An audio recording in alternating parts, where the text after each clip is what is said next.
have with us a very dear friend who was actually the person who got me thinking about creating the REX Global Fellowships. He's an Emmy Award winner, Kaizaad Kotwal, who's been working with his mother, Mahabanu Kotwal, who's also a Karmavir Puraskar awardee.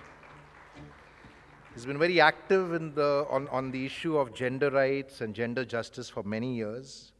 And Kaizaad has just launched a huge movement, which is called 1 Billion Rising to End the Global War on Women.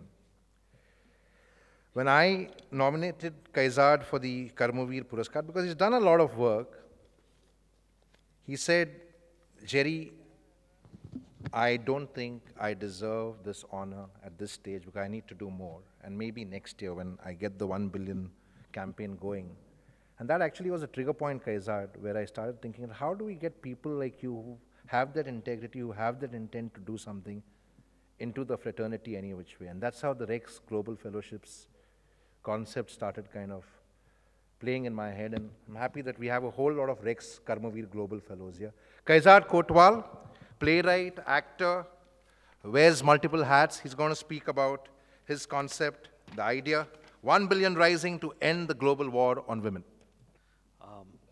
Good evening, and thanks for that intro, Jerry. And I'm humbled and honored at the same time. I'm extremely activated and also angered at the sort of issues that people have been raising, which are very, very worthy of attention, and angered because those issues exist in a society where they shouldn't.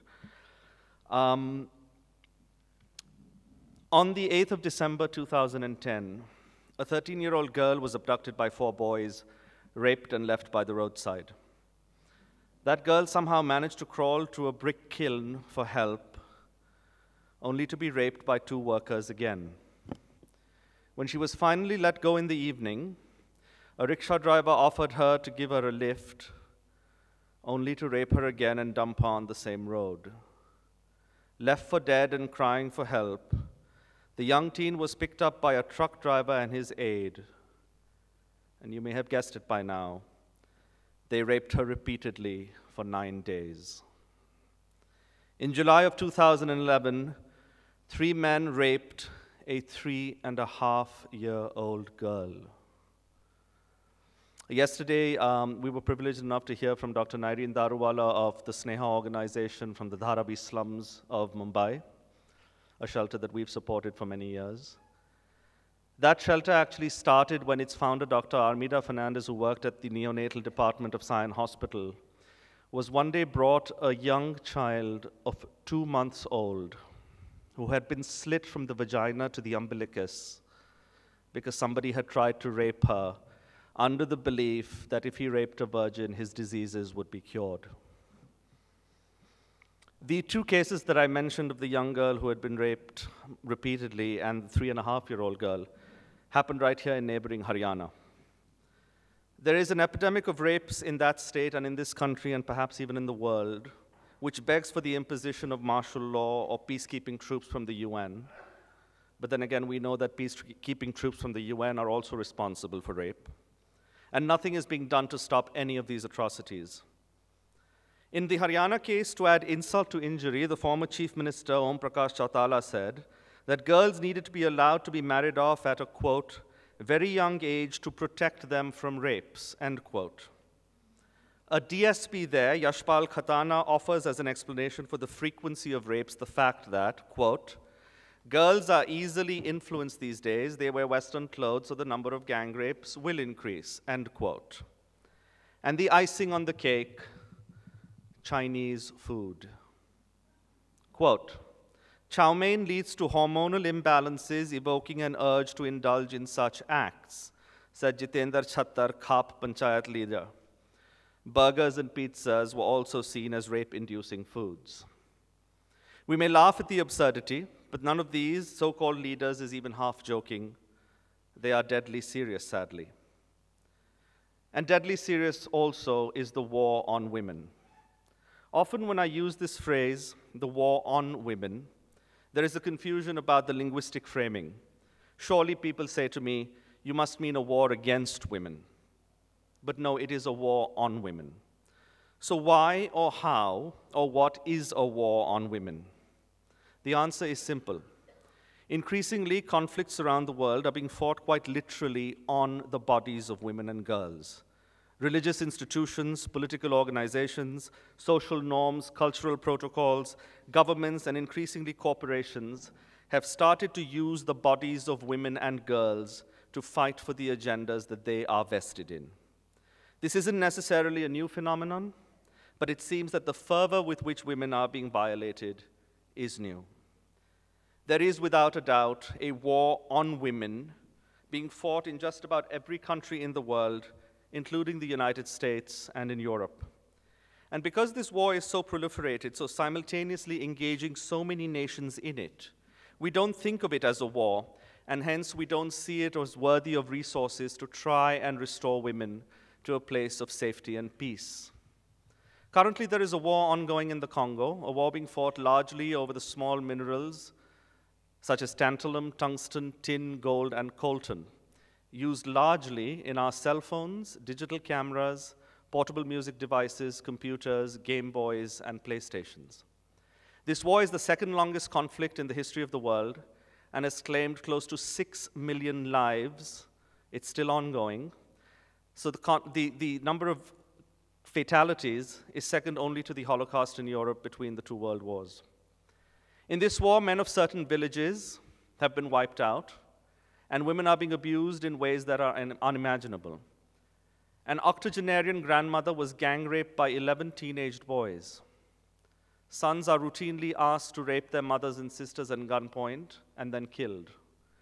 Some women and girls are raped so often that they develop holes in their body, fistulae, which prevent them from retaining any bodily fluids, and as a result, they smell and no one wants to touch them. No one gives them any affection. And yet, who is really paying attention?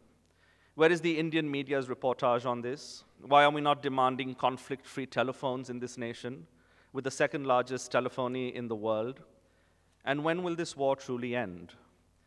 Even in the US, in the most recent presidential election, the Republican Party was on an unprecedented rampage to take women's rights and reproductive and other rights back to the 50s. Not the 1950s, but perhaps the 1750s. So as you look around the world today, what we find is, sadly, that not only are the rates of violence against women and girls not going down, they're in fact exponentially on the rise. And worse, the types of violence being inflicted on the bodies of women and girls get more and more lurid, more and more macabre.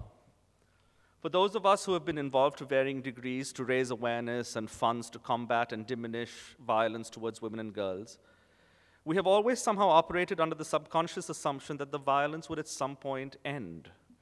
We could not have been more wrong about that. It's not that we underestimated the depths of the problem. It's not that we deluded ourselves into believing that the roots of this problem are not deep and widely proliferated. And it's also not true that we wishfully hope for something that today seems impossible. What turns out to be true is that patriarchy is a more formidable foe than we had ever imagined. What has become super evident is that even as women have gained in some areas, in some parts of the world, patriarchy has only become stronger and stronger, aided, I might add, magnificently by the all-consuming corporate structures that have taken over almost every single aspect of our lives. Patriarchy does not, as it turns out, want to share or diminish its power at all. In fact, patriarchy has often done so well is to co-opt women into doing its bidding against other women.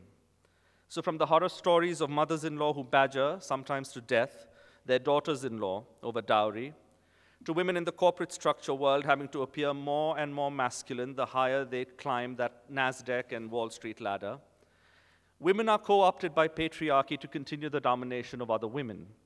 This works insidiously at two levels.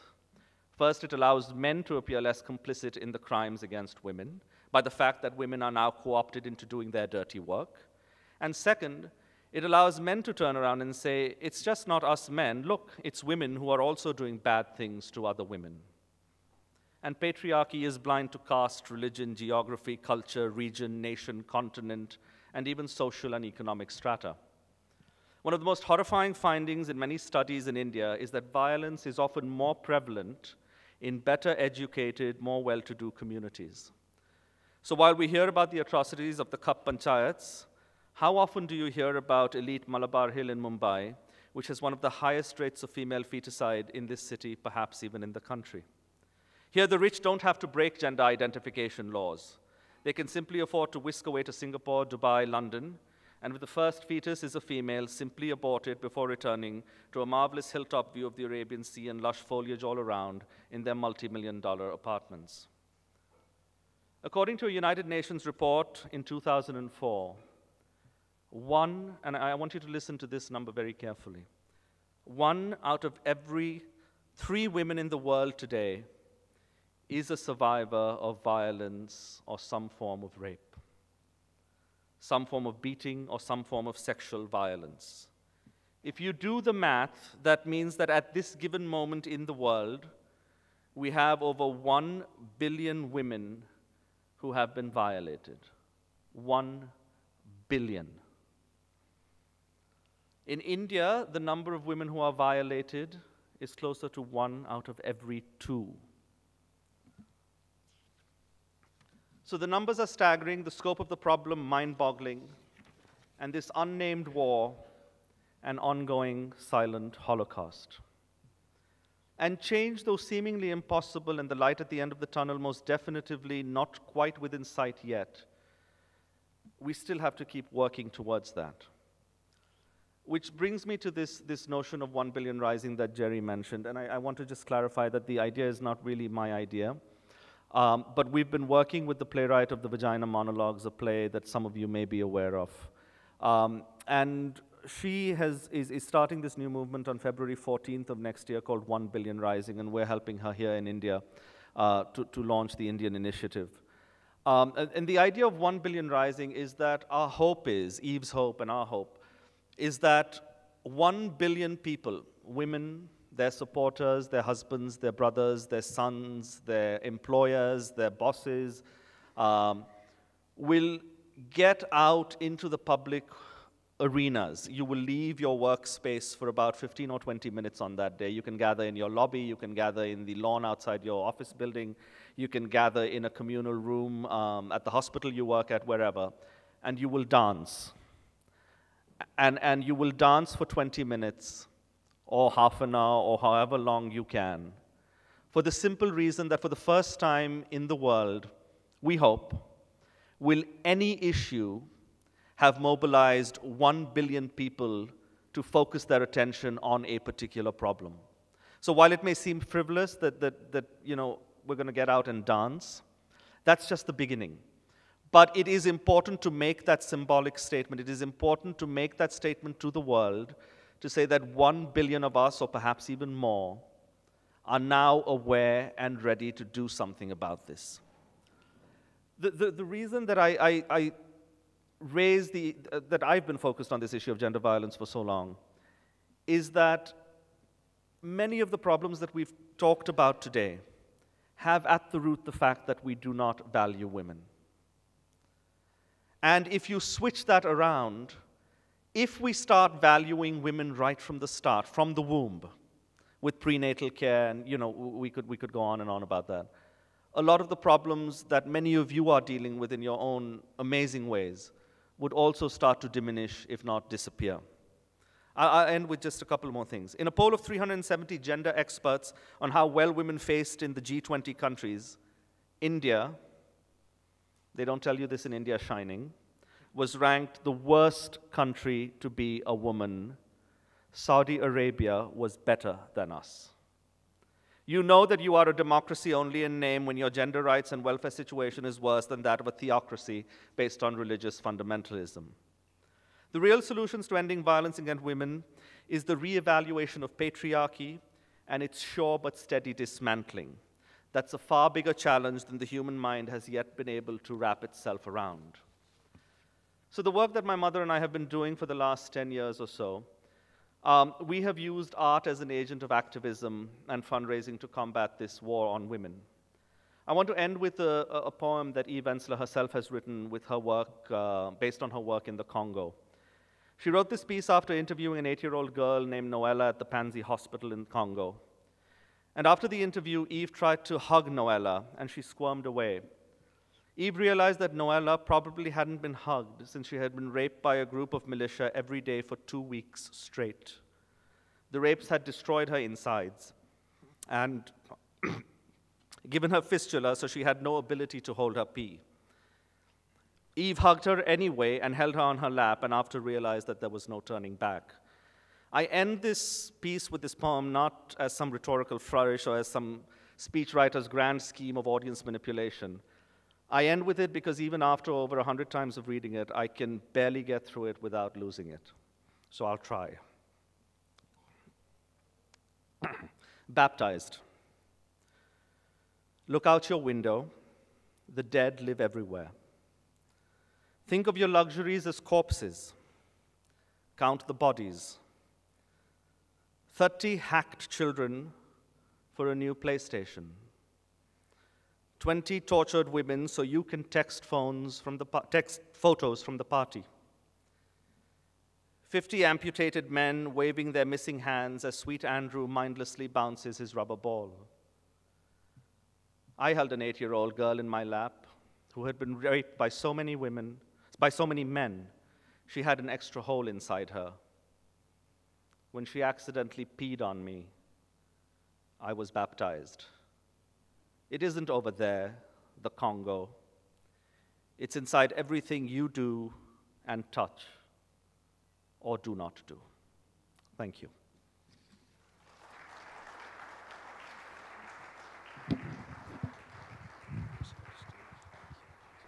Thank you, Kaizaad. You'll have to take center stage for the Q&A. I can't help but go back to my rhetoric about fundamental duty number 5, which is, I mean, we don't know any of our duties, but most people don't know any of our duties. A fundamental duty number 5 emphasizes the fact that we need to renounce practices which are derogatory to women. And I won't speak about the world, I'll speak about India, because growing up in Bombay, I don't think I had seen too much of Eve teasing. And it used to be a Delhi thing. And I used to think Delhi mein koi dirty old men karte honge. 12 years ago when I came to Delhi, I realized it's not dirty old men only who do it, it's also youngsters who do it because they think they are God's gift to womankind. And now Bombay has also changed, so there's Eve teasing in Bombay also. It's happening all over the place. Last year there were 2 young boys who were killed in Bombay because they stood up to Eve teasers, right? But this is what is happening. And sometimes when I travel in the metro, you know, if I'm standing in the compartment near the ladies' compartment, I see men just stand there and behave like they're God's gift to women. And I actually feel like doing something with them, but I try to tell the women, why don't you slap them? You know? And I think it's time that people rose up to this. So we'll open the floor with questions for Kaizaad.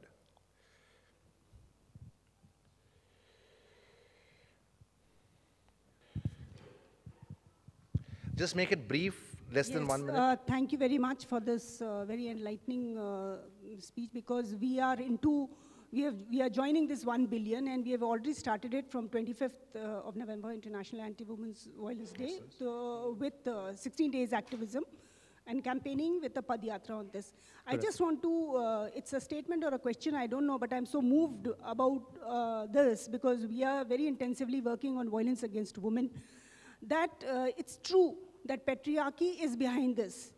But it's so surprising that even those educated people, you know, they also today in this meeting also, in this workshop also, we have heard when the gender issue came, that women are blamed for killing the fetus inside the womb.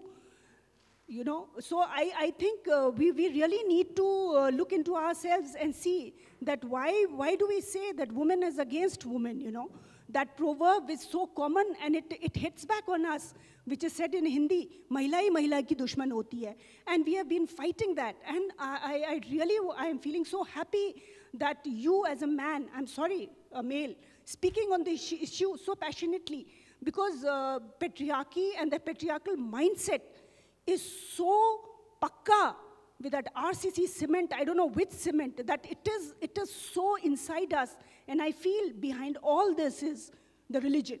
Our religion, which tells us whether it's Mahabharata, Ramayana, or anything. And today we are quoted for that, and we are being told that you have to behave like that. Please tell me, you said dismantling of patriarchy. How will it happen? Make it brief. How will it happen? I think you know, patriarchy is so insidious, and it's been around for so long, and it's so well structured and so well rooted that like all sort of great machines, it becomes most powerful when it becomes invisible. And because patriarchy is largely invisible, and because we have trained women so well to do our dirty work, I think I would not just blame religion, or I think religion has played its fair sort of starring role in the oppression of women. Corporations are doing no better today. I mean, let's be honest about that. Not every corporation, but many corporations. I consider, and I think I'm going to step on a few toes, but I consider whitening creams to be a form of violence against women. Largely because women, so far at least, are the sort of dominant market with whitening creams. Because again, what we're doing is we're finding new and sort of improved ways of telling women that they're not good enough the way they are. So somehow being dark is a trait that you need to sort of, you know, again, make invisible. We're constantly trying to make women invisible through these processes of patriarchy. And we don't even realize that what's at operation is a patriarchy. Absolutely. I think we have to start with that. I think Pooja has a question. Thank you, Kaizaad. Yeah, but whitening creams are also brainwashing men nowadays. You are fair and handsome also. So, and that's the only penchant for fairness in this country. Pooja has a question. Yes. Yeah. Hi, Kaizaad. Hi, Pooja. I have goosebumps listening to you. I want your response on something. I asked a very, very senior person in the police a few years ago, and I said, you know, this is on two issues. So I asked him why, you know, I'd read something about gang rape being on the rise because it's the toughest to convict people. So it's easier, apart from the fact that it's easier to inflict the rape. His point was, he says, you always blame the cops. And he says, you normally read about arrests being made, but you don't read about our convictions, one. Second is media is so good at reporting the crime. They're not good at reporting convictions or the punishment. And I've lived in Dubai for about 5 years, and the difference was society is scared because you print people's pictures, you highlight convictions, which doesn't happen in India. Now, if there was a larger movement by the media to really go after people who've been, even Reuben and Keegan, I mean, we all remember how they were murdered and the hype that was there and the protests. How many of us really know what happened to those guys? So is it as difficult as we really make it out to be? Don't we just need 2, 3 very, very strong sound examples of fast-track court justice done in, say, 15 days, 20 days, comes on the front page, and maybe we'd see a change? It's not as tough as we make it sound? I think that's part of it, and I certainly don't want to make every man and every cop and every lawyer, judge sound culpable in this. The issue, however, is, and I'll give you just a very quick example of a case. We helped a young girl in Bangalore who had been the victim of an acid attack by her boss, whose advances she had refused. He was eventually, after a lot of trouble, was eventually sort of brought into the trial system and even convicted and even imprisoned. But in 7.5 years, he was walking free, while that young woman is blind for life, will, no matter how many plastic surgeries she has, will never look the way she did prior to the attack. There's a case in Mumbai right now at the KEM hospital of nurse Aruna Shanbag, who in 1973 was raped by a ward boy, and she still lies there in a vegetative state. Some 60, almost approaching some 50-some years. And the guy who, the ward boy who molested her was sort of punished, and then again, 7.5 years, he was let out. So I think the reforms that are needed are sort of comprehensive. Social, legislative, religious, and that's why this problem has its roots in a lot of other things. So I think if we start to address the issue of women, we'll see a lot of these things sort of at least start to fade away, if not, hopefully disappear. Thank you, Kaizaad. We'll take one more question. Okay, Titiya, you shall have the last question. Just a quick response to what you were saying. And the reason that these stories don't stick in the media and kind of, slide into oblivion so quickly is because all media in our country is from the male gaze. And men don't want to know about rapists and women who are raped and what happened and the tragedy associated with it.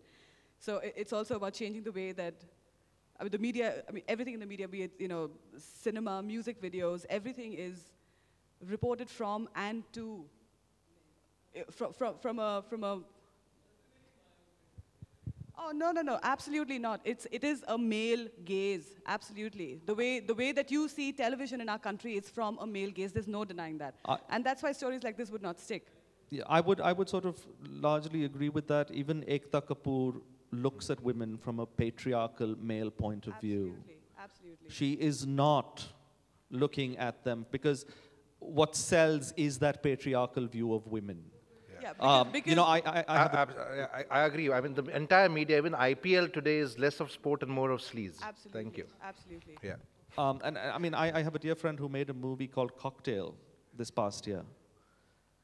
And I have never seen a more regressive portrayal of women on the modern screen in a long, long time. Yeah.